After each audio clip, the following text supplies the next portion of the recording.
pag-isipan niyo po yung mga farmers kasi biro mo ang daming incentive.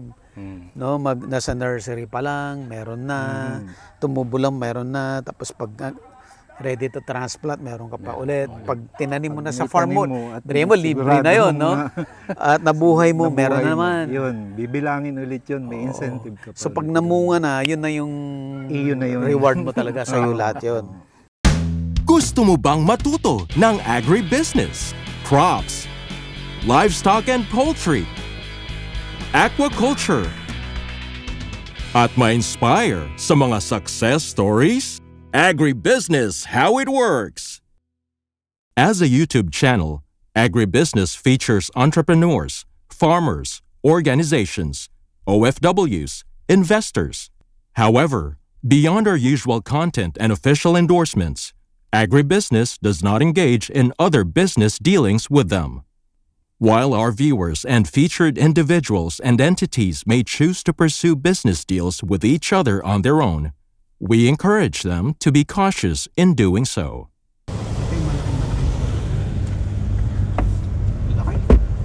Gandaan. Grabe. Wow.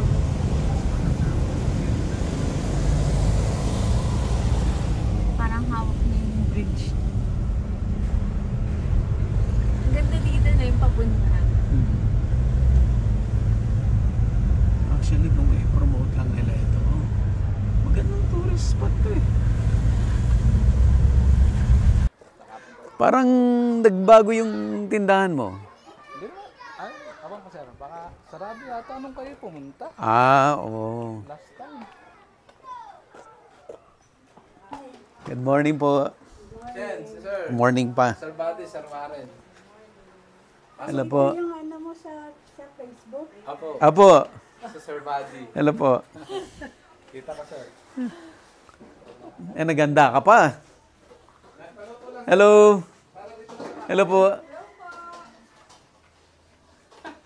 Oh, nakita mo ulit si Sir Buddy. Yan mo yung kasama natin doon sa farm. Opo.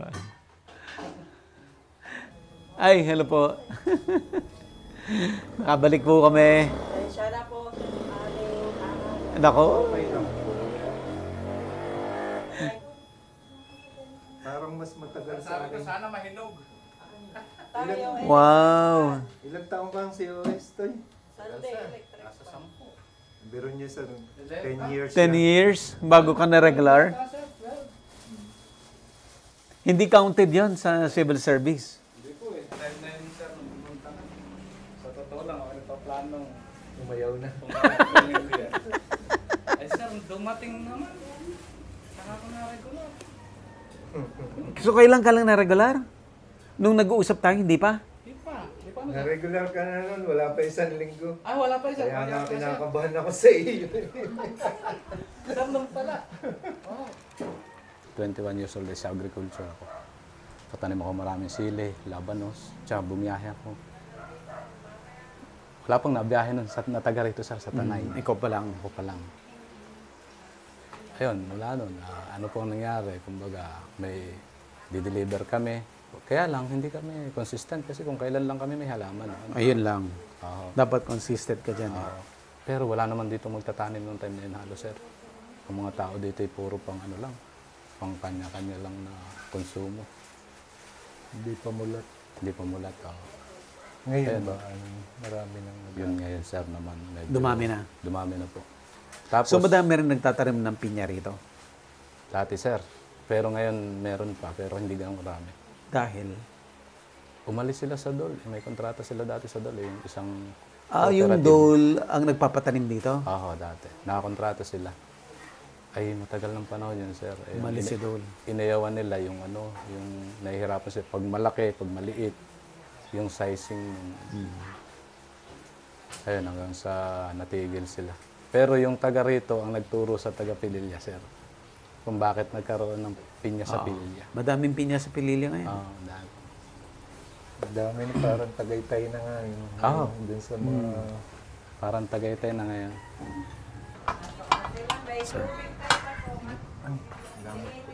Tayo. Ay, opo. Pambansang isda na ngayon ang tilapia. Ang dami pala. Ha? Ang dami pala. Okay, andito po tayo sa Barangay San Antonio. Dito pa rin yan sa Kalayaan, Laguna. At kasama natin ang mga taga PCA, Philippine Coconut Authority. Si Sir Warren de Guzman. Sir, kayo po ang hepe ng PCA Laguna and Rizal. PCA Laguna and Rizal. Ayan. At syempre, kilala nyo na feature na natin yung kanyang farm, yung personal farm niya. At the same time, taga PCA din siya, si Saldi Acuno. Ayan. Sir, itong nakikita natin na nursery ng coconut, paki-explain naman sir, ano ang meron dito? Ito po yung isa sa mga project namin. Ang tawag dito ay Participatory Coconut Planting Project. Kung saan binibigyan natin ng incentives yung mga magninyog na sila yung kumuha ng kanilang seed nuts at tubuin nila sa nursery. After sa nursery, itatanim niya sa sarili nilang niyugan. Yun po yung basic na dito. Kumbaga, kung tutuusin, ako ang pagkakaintindi ko noong una, parang hihingi ka na lang ng seedling. Dito, iba. Iba po yung approach coconut namin. seed nuts, yun na yung binibigay sa kanila, tapos communal yung nursery. Paano nag-evolve yung idea na to? Service po dun sa office kasi naging banner program po yan ng mga nakaraang panahon na imbis po na dahil kulang sa supply, yung Philippine Coconut Authority ng mga pambigay na planting material sa ating farmer. At kung meron man ay nanggagaling pa sa malayong lugar kung saan nagkakaroon ng stress. So, pag stress yung halaman, minsan merong nagiging sanhi ng pagkamatay dahil sa transport. Imagine from halimbawa po ay sa Zamboanga, dadalhin pa dito, isi-ship kung saan-saan, tapos pagdating pa dito ay kakarga sa kabayo, papunta sa kanilang farm. Marami pong nasasayang, so may mortality malaki. Kaya dahil doon, naisip po ng ahensya na ano kaya't ang gawin natin ay si farmer na ang mag-prepare ng kanyang planting materials dahil naniniwala po ang ahensya na dahil kanya naman yung itatanim niya, hindi siya pipili ng pangit na binhi. Dahil siya naman magtatanim sa kanyang farm. Okay. So ang ginawa po nun, yung dapat magiging ibibili ng seedlings na ibibigay sa kanila, ibinigay na lang sa kanila bilang assistance ng ahensya. So yun po yung ginawa ng ahensya para nun sa ganun, ay maaalagaan nilang mabuti kasi sa kanilang farm itatanim ito, pipili ng maayos na binhi. Ang kailangan lang sumunod sa mga protocol na at mga training na ibinabahagi ng PCA para sa gano'n naman ay masunod nila yung magandang pamamaraan. So may training component sir doon sa pag-nursery? Opo. Lahat ng mga makukuha ni Salving participants, obligado na i-train niya sa tamang simula pagpili ng puno na kukuhanan hanggang sa maitanim nila. Itong nursery establishment, seed nut selection, yan po itinuturo ng mga coconut development officers ni PCA. So ibig sabihin sir, meron bang specific na puno na pwedeng kuhanan lang ng seed nut? Kasi based po dun sa technology ni PCA, dapat kukuha ka dun sa magandang puno. Hindi basta-basta nyug ay pwede mo na siyang gawing seed nut. So selected talaga po yan. Dapat ay yung average ng puno na kukunan mo, at least 80 nuts per tree per year ang ibinubunga. May ganung requirement siya. Opo. Kahit anong puno na nandito na sa environment natin, sa lugar natin, basta papasa yung requirement na kagaya ng sinabi nyo na nagbubunga ng 80 nuts per year. So kailangan niya bilangin yun. Sa average naman po nakukuha niya yun base doon sa history ng kanyang harvest. At saka binibisita din nila Saldi yun. Tinitignan kung yun talagang mapipili niyang mother palm o yung puno ng nyug nga ay tama doon sa criteria. ng pagpipili. Di ba sir, meron yung mga iba-ibang variety na tinatawag. So hindi kailangan yung mga may specific na variety. Hindi. Hindi po. Hindi po yan. Okay. Pagka po, halimbawa, kagaya nga nun, nanggaling sa locality na to, di yun yung kanilang isoso dito sa lugar na ito. So most likely, itong mga seedling na to ay mga tall coconut. Laguna Tol po. Laguna tall, ang Variety. ang variety, I see. So, paano yan sir? Kung may tao na, gusto ko ganito, gusto ko aromatic, gusto ko buko pandan, gusto ko dwarf, ganyan. Paano yun? Si PCA naman po namimigay din ng libre. Okay. Na dwarf. Pero kung halimbawa, kung ganitong scheme, pwede siyang bumili doon sa mga accredited farms namin na ang tanim niya yung mga dwarf na gusto niya. Katigan, aromatic, o takunan. Pwede yun yung iso niya. Kaso nga lang, maglalabas siya ng pera kasi bibilhin niya. Bibilhin yun. Ito libre. Ayun. Okay, sir, pwede ba nating tingnan yung Sige po, para i-explain niyo po kung anong mga nakikita natin dito? Bale sir, to ay 12,000 seed nuts sown. Yung natin. At ang ito po ay 41 yung farmer natin na kasali. Yung scheme na yun, ginawa po para lang makasali yung iba kasi pwedeng kumuha siya doon sa kanyang kalapit bahay na may nyugan para makasali. So arrangement na lang po nila yun. Pero yun po yung ginawa natin, bale ganito. Ito po ay dumaan naman sila sa training din. May mga orientation na ginawa para po maipakita na medyo okay yung kalalabasan, may resulta ng ating planting materials na ilalabas na to. Meron bang aside from the sir yung puno na 80 nuts per year ang ibubunga, mini-measure din ba yung laki ng nuts na pwedeng gawing seedling? Yes sir, kumbaga ang bagamat visual na lang yung pagtingin sa kanya, mabibilang naman natin doon sa isang coconut tree. May estimate na sa katulad namin na marunong doon sa ganung bagay, alam na namin kung alin yung puno na pwedeng makapag-produce ng 80 nuts or more. So pwedeng per tree per sabihin nyo year. na lang kay farmer, ito pwede, ito hindi. Apo. Tapos sir, ba't may mga malalaki tapos may mga maliliit? Sir. Sir, meron kasi talagang puno na medyo malalaki yung choice na rin po ni farmer yan. May malalaki talaga na ang bunga. Yun yung gusto nila. Meron din po naman na medyo maliliit pero ang dami naman po ng bunga kada I see. Pero ito sir, usually hindi namin talaga nire-recommend sa kanila talaga yung masyadong malaki. Malaki. Ang sa amin po ay medium to large lang. Medium to large. Yung true to type. True to type. Yung talagang characteristic ng variety na yun. I see. Yun yung kukunin mo dapat. So kumbaga ito na-oversize to. Oversize na po yan. May ilang oversize. So tingnan niyo po. So siya po ang beneficiary. Opo. Severo Bundokin. Bondokin Jr. Ang variety niya Laguna Tall. Opo. Ayan. Nag-sown siya ng 180 seed nuts. 180. Noong October 10, 2025. 2025. Kailan po ito kukunin para itanim doon sa taniman niya? After 3 months po kasi ang pangkaraniwan, pwede na siya.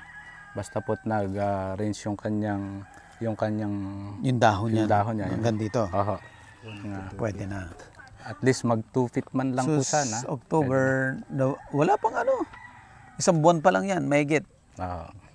Pero meron na siyang sibol. Nakatubo na. Apo.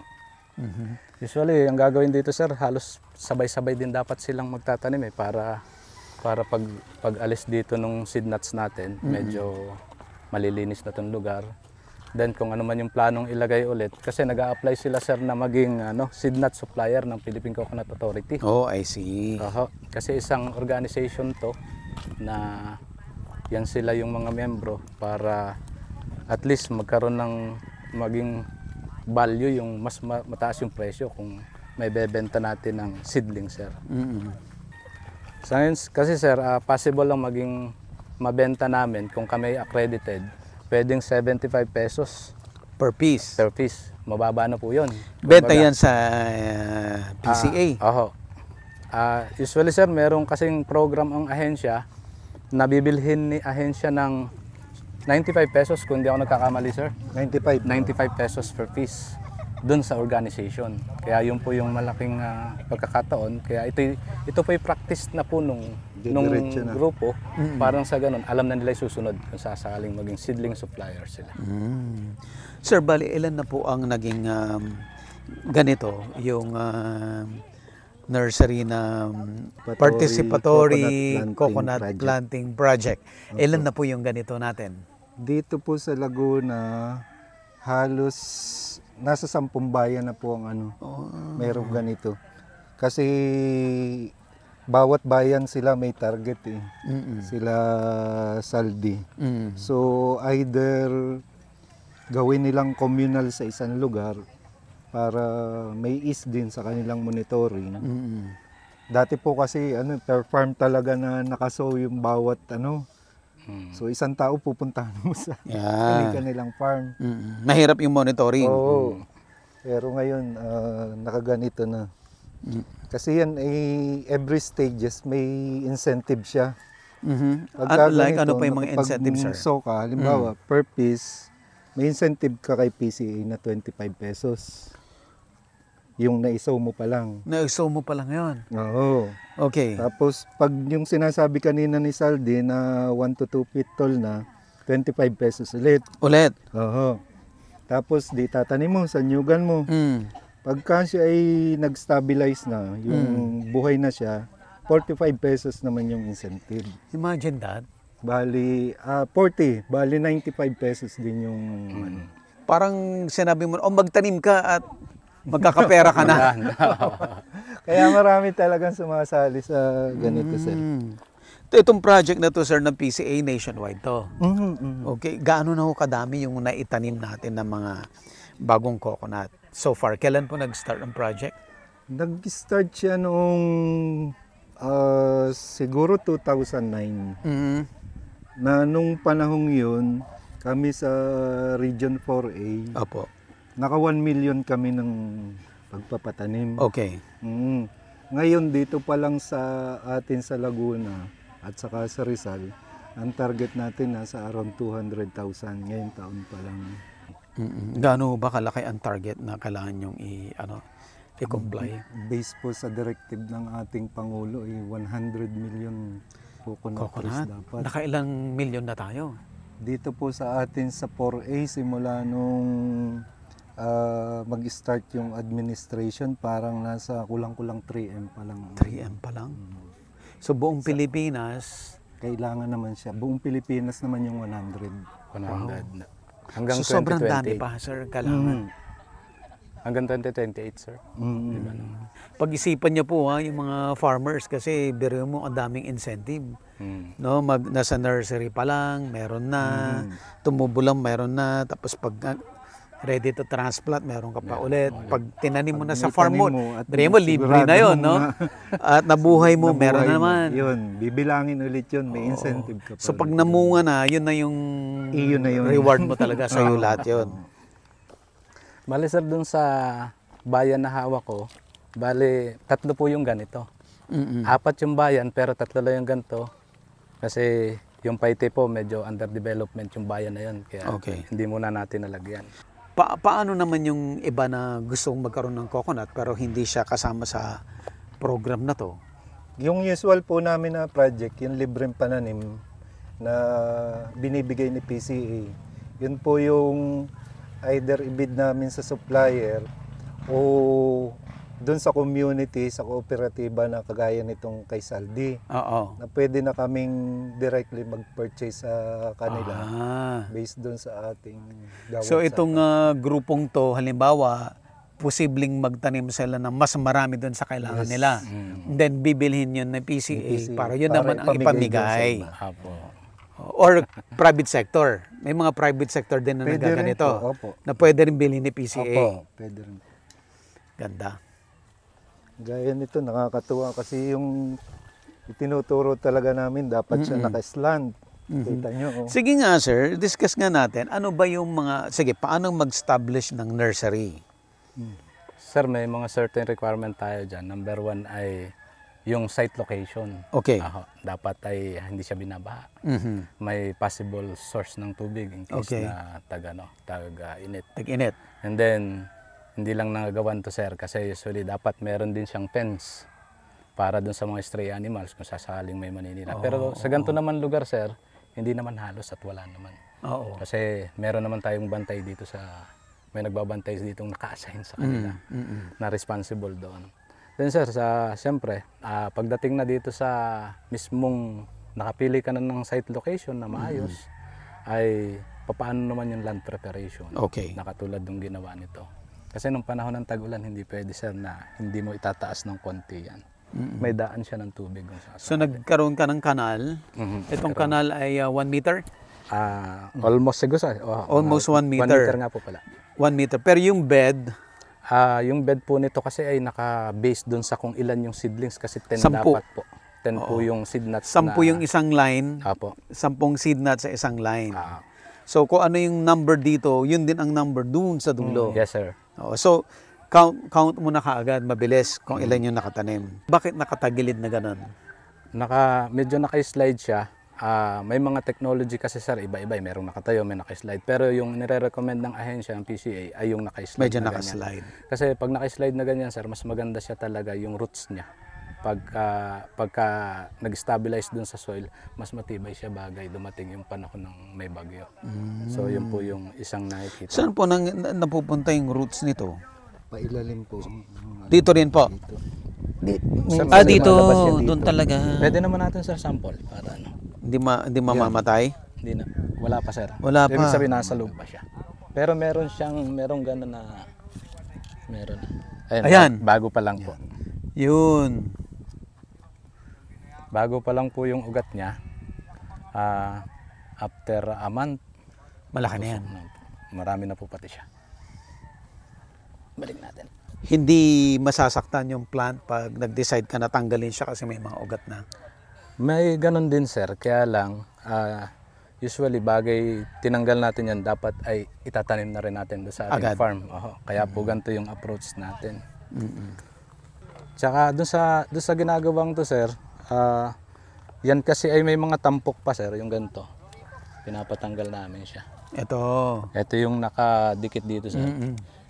Nagkataon lang, hindi naman dito lumabas yung ating nagiging sagabal kasi ito doon Kasi sa... supposedly dito lalabas. Oo. Dito dapat lumalabas. Conforme sir conforme sa ayos yan ng halaman Kung ito'y nakatayo, possible dito yan lumabas sir Butit na isip ng ahensya yun. Kasi nung una, ahensya lahat magtatanim. So, mahirap sa manpower. Yes sir.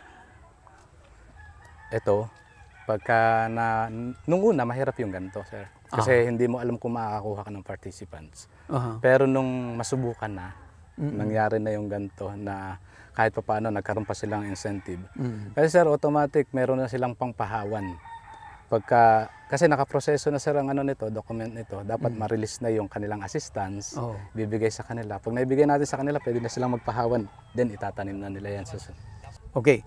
So ito pong seed nut, 'di ba, sir? Posible yung farmer wala siyang puno. Opo. 'Di ba? So papaano 'yan? Bibilhin niya yung seed nut doon sa may-ari ng puno. Pwede pong ganun. Yung may kumbaga ka-co-op naman sila ditong maraming Nyog. puno. So, Doon bibilhin. Arrangement na nila yun sa co-op. Si farmer na walang nyugan, Oh. ay may member naman siya dun sa pinakang organization. Okay. Magso-source out siya ng seed nuts doon sa kasamahan sa loob. Okay. Tapos possible po yung first payment, magkakaroon na lang sila ng usapan na yung first payment, sige sa'yo. Doon sa pinagpunan ninyo. I see. Pero Yun po doon yung- pa rin ibibigay namin yung incentive doon sa Farmer pa rin. Oo.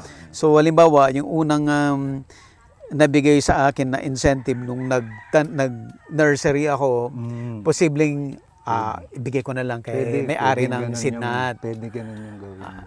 Kanya-kanyang arrangement na yan. Internal na lang po nila. Pero labas po kami doon. Yung po yung internal nila. Oo. Ano pa po yung mga importante, sir, na dapat nilang tandaan? Sa pag-establish sir ng nursery. Ang pinakang critical lang naman po dito yung seed nut selection sir. Yun talaga. Yun talaga yung number one na nakikita kong medyo critical ng konti. Kasi dapat at least ay maging, pag nag-nursery ka, masure mo na halos dapat more than 90% tutubo siya. Ibig sabihin, tama yung maturity. Nung pinili mo? Nung pinili mo na seed nuts. Paano ba malalaman na tama yung maturity? Makikita naman yan sir kumbaga yung makikita mong tuyo na siya. Oo. Brown na Brown yung na, kanyang, talaga. kanyang ano. Ibig sabihin fully matured na siya. May sinasabi talaga na certain na months para maging gano'n na yung kulay. Pero sa visual ano na lang natin, pag nakita mo na fully brown na siya, indication na siya ay ano. Mature. Kung yung yellow, pang gata pa yun. Huwag muna. Wag muna. Pero pwede rin naman siya yung tinatawag namin sir na color break. May brown, may green pa dun sa isang puno. As long as mature talaga siya. Pagka kinalog mo, malakas yung kanilang... may tunog ng parang tubig. Malakas talaga. So ang management po nito, weeding lang siguro. Weeding lang sir. Weeding. Tapos kung sakaling aabutin ng tag-init, pwede Yun. silang maglagay ng Net. palapa ng nyug. na- palapa rin. Naka-mulch po. Pwede. Imamulch. So Pwede dito po. lang din, hindi kailangan Pwede dito, nakataas. pwedeng nakataas. Pwede rin nakataas. Maganda kasi sir yung gantong sistema kasi yung batching ng pagtatanim nila. Malalaman Sabay-sabay mo na sila. magkakasabay silang magtatanim. Although sa kanilang sariling taniman. Yun sir yung sinasabi ko na isang dapat bigyan ng pansin kasi minsan nagkukulang din yung hindi rin nasusunod ng maayos. Pero kung ikaw talaga at gusto mo maging perfect, yung maturity ng iyong nuts dapat maging tama. Kasi dapat po lahat ito sibol na ganyan. Pero dahil minsan ay hindi ganun yung na talagang nakuha natin yung magkaka-age yung maturity niya.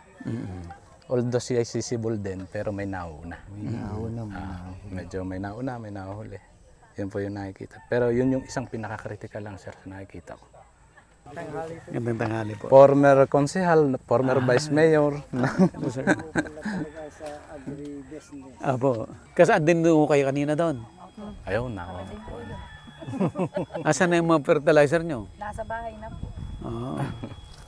Baka bumunga ang bahay, ha? Hindi po. Doon po muna pa uwi. Baka po mabasa pa lalo, bibigat. Pwede natin gawin ito na kung tayo ay may mga nyog at tama lang yung maipapatupad na mga protocol ni Pangulo, pwedeng ito ng lugar na ito, ang ating pwedeng maging nursery, then ibebenta natin sa Philippine Coconut Authority. Gaano kaganda yon. May instant market na tayo. Ano? Tapos, babayaran ng ahensya, hindi lang namin ma-final kung magkano. Pero ito'y pang-unang, para lang may batayan kayo. Ito kasing sa inyong ito, babayaran ng 95 pesos ang kabuuan. Alam na naman ninyo yun. Ito'y practice lang natin para ihanda natin yung ating magiging grupo kung sakasakaling dadating na tayo ay maging supplier ng PCA. At kakonti lang kayo dito sa Laguna. No? Kaya maswerte tayo kung tayo ay makakasalit na maging supplier. Yung produce ninyo, pwede nyo idalhin dito kung kailangan ng ganon, ng seed nuts. Kaya lang, siyempre, huwag kayong magdala. Baka naman bukas may magdala na kaagad. Hindi pa naman. Wala pang order. Wala pang order. Ay, ganon yung dahilan kung bakit tayo ay nagkaroon itong ginawa nating communal. Dati, matatandaan nyo, nagkakaroon man tayo ng ganito, pero sa kanya-kanyang farm. Nahihirapan na akong mag-monitor, pasensya na. Kaya ginawa natin ay communal nursery at nagkaroon na ng training si Pangulo tungkol dito. At ang isa pa, ang masasabi ko sa inyo, may package na kaagad, no? Bago pa lang kayo magtatanim, may abono na. Pero usually yun ay para doon sa para yun doon sa mga nauna yung tanim na may bunga na para mas gumanda, dumami yung bunga. At kayo na rin yung aking tinawag tungkol sa pamimigay ng abono. Kasi kayo yung laging tumutugon pag may panawagan ng ahensya. Isa pa, ano pa bang nais kong sabihin? Konti na lang panahon. Hindi naman siguro lilipas ang mahabang panahon mabibigay yung assistance na talagang para sa atin. Naipasa na natin lahat ng documentary requirements at napirmahan na yata ng boss. Kung di ako nagkakamali, nasa region na po, boss. Waiting na lang tayo. Pero ang magandang balita nito, ito'y naging launching na ngayon na kayo ay parang kung tatanggapin ninyo itong magandang sitwasyon, itong time na to, naging seed nut supplier na kayo ng Philippine Coconut Authority. Dahil dito sa pinakita niyong effort sa pagsuporta do sa aming ahensya. Maraming salamat. Pero gusto kong magbigay ng last word yung boss ko siyempre. Kasi siya yung Last ano word. ng lahat Thank you tungkol dito. Opo, kami kasi sa PCA talaga ay naghahanap ng paraan para kumita ang mga magsasaka. Nandiyan ginawa kayong co-op ng CDA, pero wala pa naman tayong negosyo. So habang dumarating pa yung magiging negosyo, ito na yung gawin nating negosyo. Total, kaya nyo na naman. Bukod dun sa binabanggit ni Saldi, which is pag kayong naging supplier ni PCA, maximum ng 5 million pesos per contract yung pwedeng i-award sa isang cooperative. Doon nga sa community participation. So, kung kayo mga 5M, yun, magtutuloy-tuloy. Hindi lang si PCA ang bibili sa inyo o kaya mangangailangan ng inyong serbisyo, pati yung mga private na ano. So sana, yun, pagtulong-tulungan natin. Kasi alam nyo naman, pagka kayo ay gumanda ang buhay, ay tuwa na namin yun. Ano po? Yun lang po. Maraming salamat.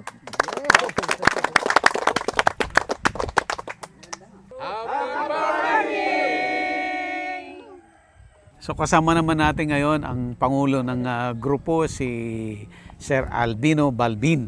Opo. Sir, kamusta po yung grupo ninyo? Sa katotohanan lang po bilang Pangulo, talaga pong medyo mahirap mag-handle ng isang grupo. At iba-iba pong ugali niyan. Kaya salamat sa Diyos at ako ay mayroong malawak na pangunawa. At nababagayan ko yung mga ugali ng mga membro. Sir, kamusta itong proyekto na to? Gaano nakatulong sa inyo ito? Ito po hindi ko po inaasahan na ganito ang magiging resulta. Nakaka-proud po na kahit yung pinakamataas sa provincial PCA ay kami pinuntahan.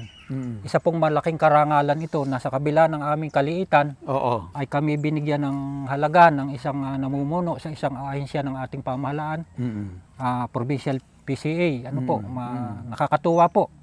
At ito nga po ay hindi ko inaasahan na magiging ganito yung resulta. At ako ay natutuwa at sa kabila ng hirap namin ng pagkaayos niyan dahil bago po kami nagsaayos niyan ay hindi pa ako dumadaan sa GAP. So ano ko po ito na nag-training ka pa? Opo, late po yung training. Kaya binago yung mga mali naming ginawa, in-apply po yung pinagtrinihan. Kaya po yung aking mga kasama ay nagagalit at mayroon pong 3 beses na diyang inulit yung paglalagay ng kuwan. Nagagalit na sila pero sabi ko tuloy lang, basta sundin natin yung agriculture practice. Yan tama. Yung GAP. Okay, sir. Para pa-Christmas ko sa grupo ninyo, makapag-merienda ko kayo bago tayo mag-uwian. Sir? Maraming salamat po. Salamat, talagang, sir. Ito po ang hindi pa rin ko inaasahan. Malit lang po yan. Puro hindi ko merienda lang po yan. Puro hindi ko po rin inaasahan pero nangyayari. Opo. Salamat po sa Diyos. Sige po. Para may kaunti na tayong puhunan. Ayan sir, may mga pinaplano na yung mga membro ko. Napakaganda ng inyong ginawa. Okay, Sir Warren, Sir Saldi, nakita natin yung project. Meron pa ho ba kayong gustong sabihin o idagdag sa audience natin? Yun po, dapat lang po malaman natin na ginagawa ito ni PCA para mapataas ang production. Kasi lalo na dito sa Calabarzon, ang average production daw natin ay 26 nuts per tree per year lang based sa PSA. Lalo na ngayon tumataas ang presyo ng nyug. Okay. Kaya ang mga ganitong klaseng proyekto, pati ang pag-abono natin, ay kailangan nating maibaba. Sana sa mga magsasaka ng nyug ay tulungan din natin ang ating sarili, mapaganda ang ating kita, mapaganda ang ating ani, para sigurado naman tayo ang makikinabang. So yun lang po. Sir Saldi.